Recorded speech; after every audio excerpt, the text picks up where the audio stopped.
Join me today as we talk about the new Pope. I know I'm a little late to the game, but we got to talk about it anyway.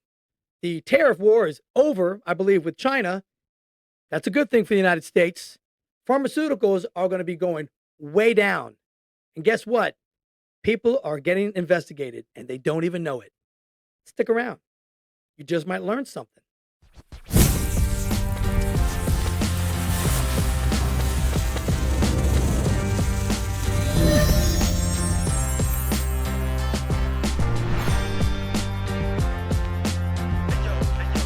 Welcome to the Eric T Conversation. I'm Eric T. Well, we've got a new Pope. Robert Prevost, the Cardinal, was picked as the Pope last week. Fantastic news. I mean, you want to make America great again. How great is it that the Pope comes from the United States during President Trump's second administration? And he's born and raised in Chicago, which is pretty cool. He's not from some really small town. He's from Chicago. And it was interesting seeing his brothers talk about him when they were little, how that when he used to play cops and robbers, whatever they played as a kid, that their brother was more interested in giving them the sacraments and giving them communion than playing some of the other games. That he was so into the priesthood as a young kid that they used to tease him, telling him, "You're going to be the Pope one day. You're going to be the Pope. We know it. You're so into this." And look at that. And a little boy's dream actually came true, and he is now the Pope Leo the 14th. It's fantastic. One from the United States. And it's interesting seeing his brothers talk about him just like a regular guy. I mean, there's other popes that had other brothers and sisters and siblings and parents that I'm sure they interviewed at times.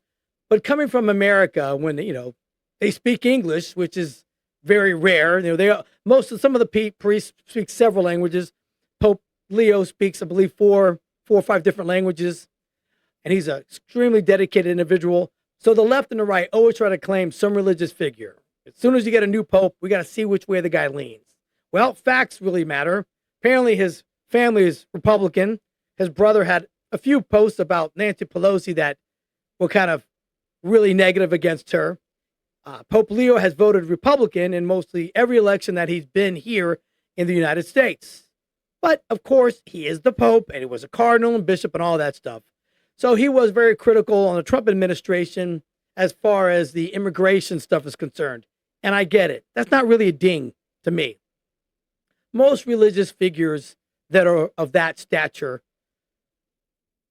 are bleeding hearts. They want everybody welcome. They don't feel anybody should be turned away from any country that they want to come in. And that's just kind of how they are.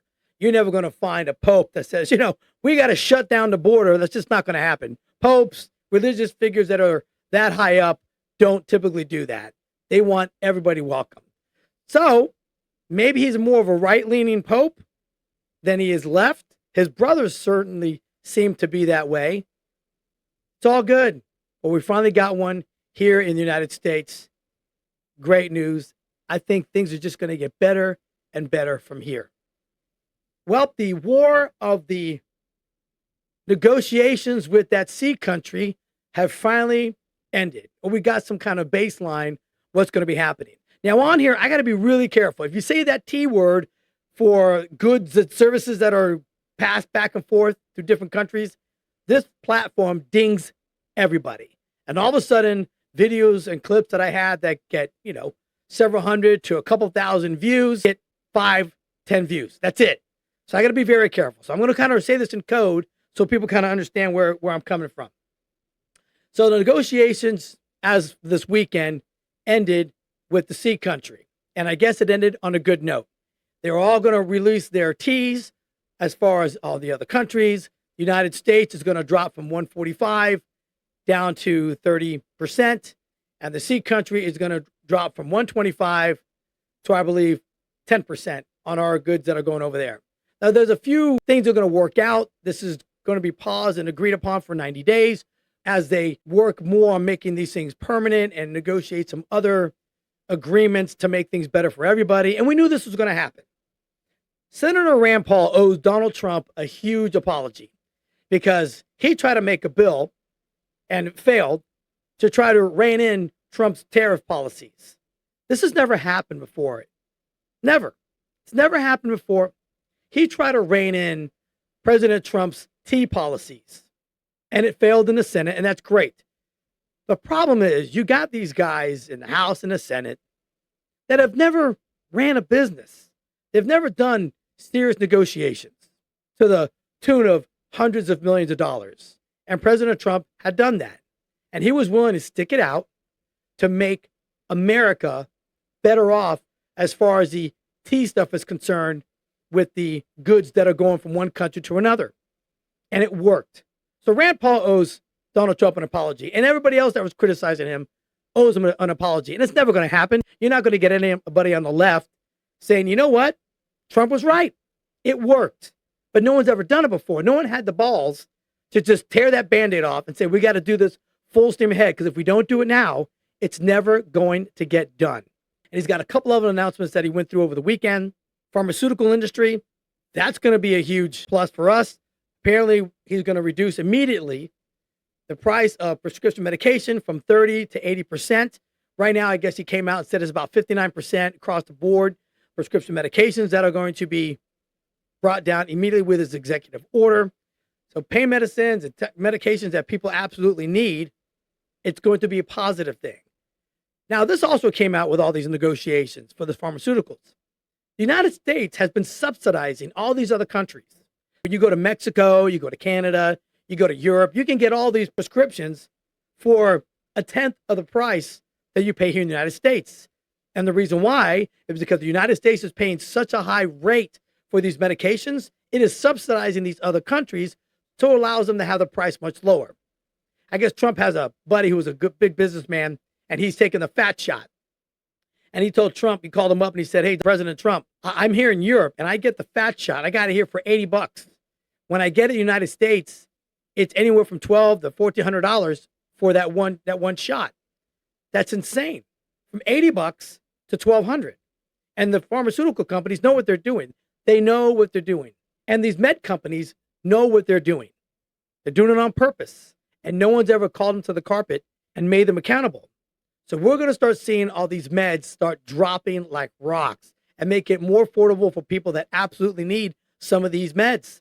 There are people that have life-saving meds that they absolutely need that they cannot afford. Imagine you need something to keep you alive, to make you healthy, to help, and you can't afford it. You can't put a price on something that can potentially be life-saving. But apparently, the companies that provide all these things have a price. And the price in the United States is astronomical. Hopefully, no one's going to have to go across the borders to get some of these meds, and it's going to be more affordable right here in the United States. Some of these barriers that they negotiated, there's a couple of circumstances for they're called non-T barriers, NTBs, and you know what the T word means. And here are a couple of things that's going to allow this back and forth with the C country to be very effective. So following the accession of the C country to the World Trade Organization, WTO, in 2001, they abolished quotas and licensing arrangements for several goods, including grains, wool, cotton, and chemical fertilizers by the end of 2004. This reduced administrative barriers to importing these products. In 2019, the C country committed to removing the non-T barriers for global investors, as stated by the vice premier of that country. It encouraged foreign investments and market access. Now, what's going on in 2025? As part of the U.S. C country deal announced yesterday, the country in question has agreed to suspend or remove all the non-T countermeasures imposed after April 2nd, 2025.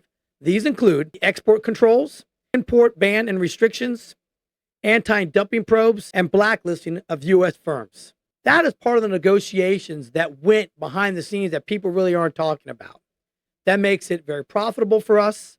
We're still going to be bringing in some good revenue from some of these teas that we get from these other countries. And it's going to put the U.S. in a much more green as far as money is concerned moving forward. A lot of the things that people on the left are still pissed off about is Trump is leaving for Saudi Arabia today. And Saudi Arabia is gifting us a 747 airplane, brand new, $400 million gift they're going to give the Trump administration to utilize as Air Force One. Apparently, there's no updates for Air Force One in the past, 30 years or something like that. So they're going to gift them one. And what's it going to do? Say no, that we need to wait a couple more decades, spend all this money to get one of these airplanes? When this country is gifting President Trump this aircraft, brand new, in the tune of $400 million. So he's flying over there, going to work with the Saudis and see what happens in that trip. First trip that he's had since he's been the new president, number 47. I think that's awesome. Anybody upset with that is ridiculous. He even said, you just say thank you. What am I supposed to do? Not say no, wait for us to get it done, or simply say, well, thanks, I appreciate the gesture. And you hear the Saudis doing that all the time. These guys are trillionaires, by the way. Oil guys don't really have to put out their money that they really have. Most of these families that are in oil in Saudi Arabia they're trillionaires. Okay, it's all about oil. And they make a lot of money every day. You hear the stories about rappers going over there, perform, something happened, they got in trouble, or it was some miscommunications. Somebody had their jewelry taken, and the Saudi prince or whatever said, what color do you like, black or red? He said black. He goes, all right, I'll have a Lamborghini in your house by the time you get home. And they gifted this rapper, I think it was Lil Wayne. They gifted him a Lamborghini. It was in his driveway. That's what they do. They're very giving. They like to give extravagant gifts. It's just part of their culture, and I think that's great.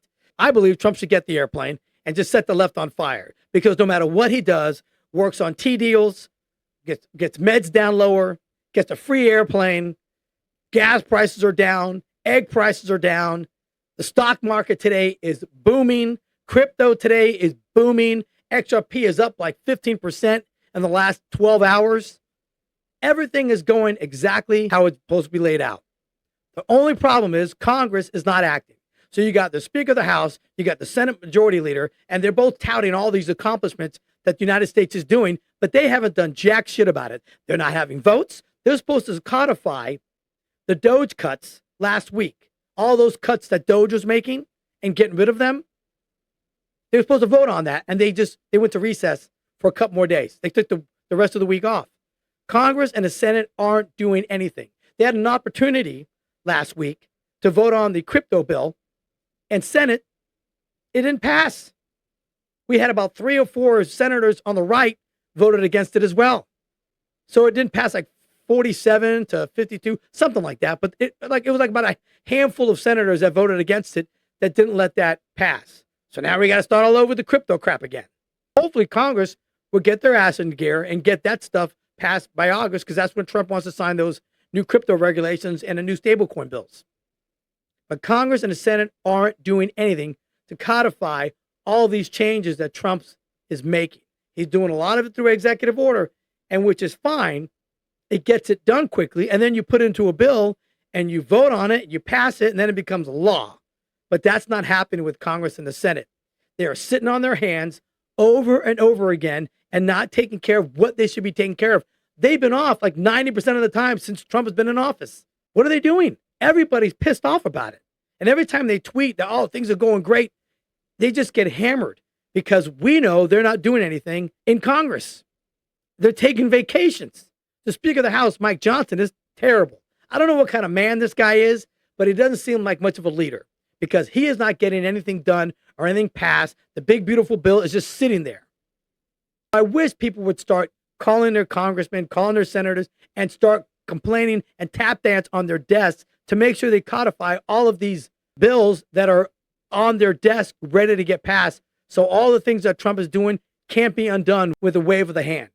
And the C country also came out, as far as the Biden administration was concerned. They ignored all the T stuff with the Biden administration. The reason why? Because they knew they can get away with whatever they wanted to, because he was a very weak president. And that's proven time and time again. He was just on The View last week. I don't know why anybody thinks putting Joe Biden on a talk show when he could barely finish a sentence was a good idea. And I know why they're doing it. This is my guess, is because the books are coming out. Jake Tapper wrote a book about his decline and cognitive decline. And even though Jake Tapper thought he was sharp as a tack, he wrote a book talking about the decline of basically Joe Biden's brain, that he was useless pretty much the 4 years he was there. Now, the Biden family's out there trying to put him out in front of everybody, letting them think, yeah, he's really sharp. Look at that. Even though the book comes out, you can see this guy is sharp as a tack, and he fumbled. It was so embarrassing. He had his wife sitting with him that he was asked a question and he couldn't even finish. And Dr. Joe Biden had to jump in and answer the question for him because he was falling down a tunnel and going left and right, and he was spinning in his head, and he couldn't even answer a simple question that he was asked. I don't know why they're doing it, but they're just making him look worse. They should take that old man, put him in a rocking chair, give him some lemonade, and sit on that porch and rock his little grandkids on his knee. That's all that guy should be doing. He shouldn't be in front of a camera at all. It is just embarrassing him even more. Now, I'm not a huge fan of him. I think that's a whole criminal empire with that entire family. So we shall see what happens with that. And now Pam Bondi just put into investigation on a RICO act for the Clinton Foundation. Things are going to start happening. A huge RICO case against the Clinton Foundation, because we all know what's going on with that money. Chelsea Clinton got about $80 million. Some of that was to buy a house. Some of that was for a wedding. The gravy train is stopping. And I've been very critical of the Pam Bondi, Kash Patel, and those guys that are running the DOJ and the FBI. But hopefully things are going to start going. And they also said there are people that are being investigated. They don't know that they're being investigated. That it's been very quiet. So when it all gets said and done, some of these people that are maybe congressmen, senators, now whether it's the left or right, I don't care. If you're a Republican and you've done some shady stuff, you deserve to go to jail, period. If you're on the left and you've been doing some shady stuff, you deserve to go to jail. They all deserve to go to jail because this is our country. We put them there to represent us, and they're not doing it. They're just filling their pockets up with cash on a regular basis. The wheels of justice, they do turn slow, but I think they're starting to get some momentum now, and they're going to start making some of these things very public. That's it for today. Join me next time for a little chit-chat, some observation, and some good old-fashioned conversation. Thanks.